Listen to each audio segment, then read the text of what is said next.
Would you like to work in your own biosecure COVID bubble while still seeing the world? Let me try this one.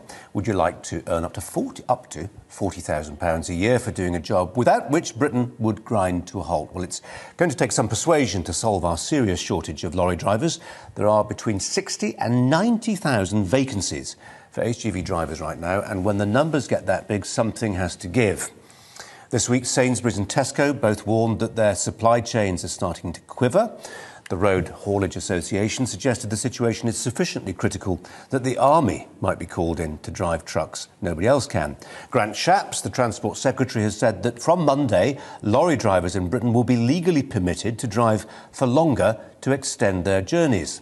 But an extra hour a day's driving will not solve this problem long term. We need more drivers.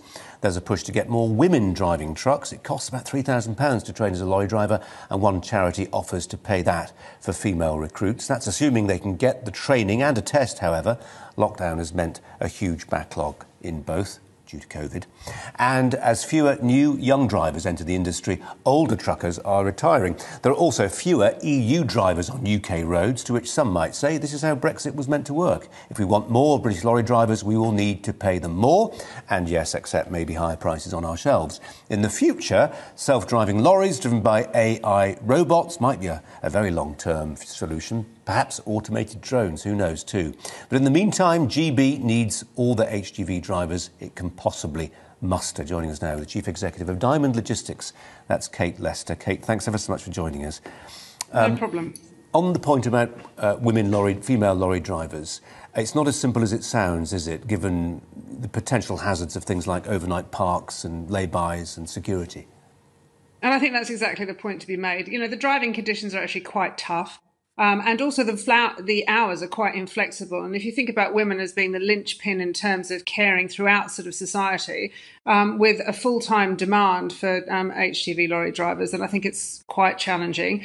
And also there is a culture that is unacceptable for women to kind of work in. I wouldn't be safe, parking overnight in a lorry park, and would find it very challenging to commit those hours to it.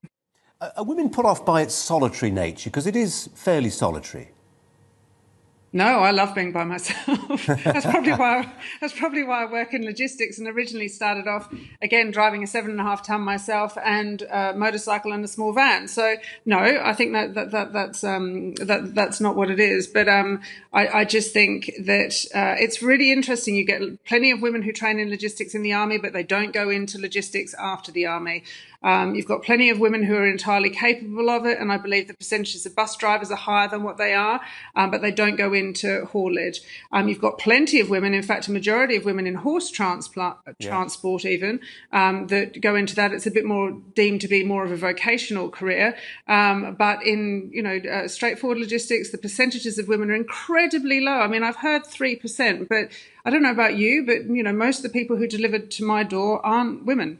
No, that's absolutely true. And in terms of the qualifications, how credentialed do you need to be? And when you've got the credentials, what can you earn? Well, I think you can earn up to £40,000, and I think those wages are increasing because of demand. It's literally economics, isn't it? Supply versus demand. So I think that's a very good salary for a blue-collar worker, and you're very much appreciated for that salary. It's considerably more than you'd be paid if you were a nurse. And you are one of those key workers, but so I don't think it's the salary that puts people off. And I've heard comments on articles that I've written before, and people have spoken about them being underpaid. I don't think that's correct. But the answer to the shortage as it stands at the moment is not the increasing of hours. It is addressing the recruitment challenges.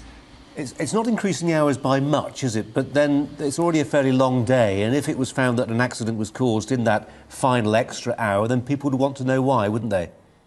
I think it's utter stupidity. And the reality is that they did a really good job bringing in controls in terms of lorry drivers, because there were incidents of lorry drivers falling asleep. You can imagine doing a trunk up to the...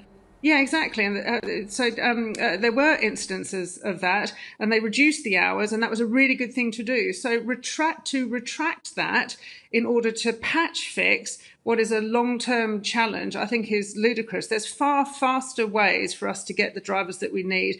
And when I say the drivers that we need these drivers now. You guys, I'm sure, are seeing shortages on the shelves now. We're yet to be in peak. You wait until we've got a load of stuff which is needing to be delivered before Christmas. I'd suggest to everybody they start doing their Christmas planning in October this year, because it's going to be really, really difficult in terms of stuff on shelves. And we work with people that have had challenges getting pallets of seeds from Europe to the UK in time for planting. And the whole of that season has been wiped out because the seeds ended up, A, being stuck in customs, the Brexit kind of thing, but B, because there was no lorry drivers to actually bring it over.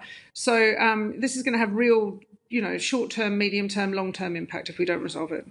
Kate, I did a story earlier this week about 5.6 million formerly, well, still are, EU citizens applying for EU settled status in this country.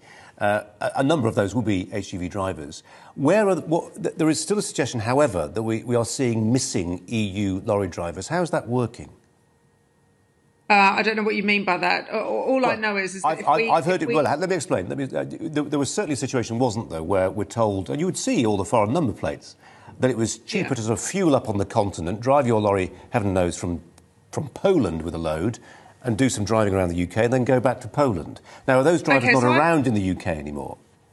Sure. So I've certainly heard that from a UK haulier's perspective, in that they've enjoyed the fact that this competition isn't there. But ultimately speaking, from a consumer perspective and from the hauliers that are actually failing to recruit local drivers, we need EU nationals to come and work for UK companies. So actually, I have not too much of a challenge in terms of European companies not functioning on cheaper fuel and different working hours and different working standards. That's not the problem that we've got here. What we'd like to be able to do is to see the EU workers put on the skilled workers, allowable amount in, and for them to come and work for UK-based firms. That would really help. And just to recap, Kate, you said start shopping for Christmas when? October. Brilliant. Kate Lester, thanks a lot.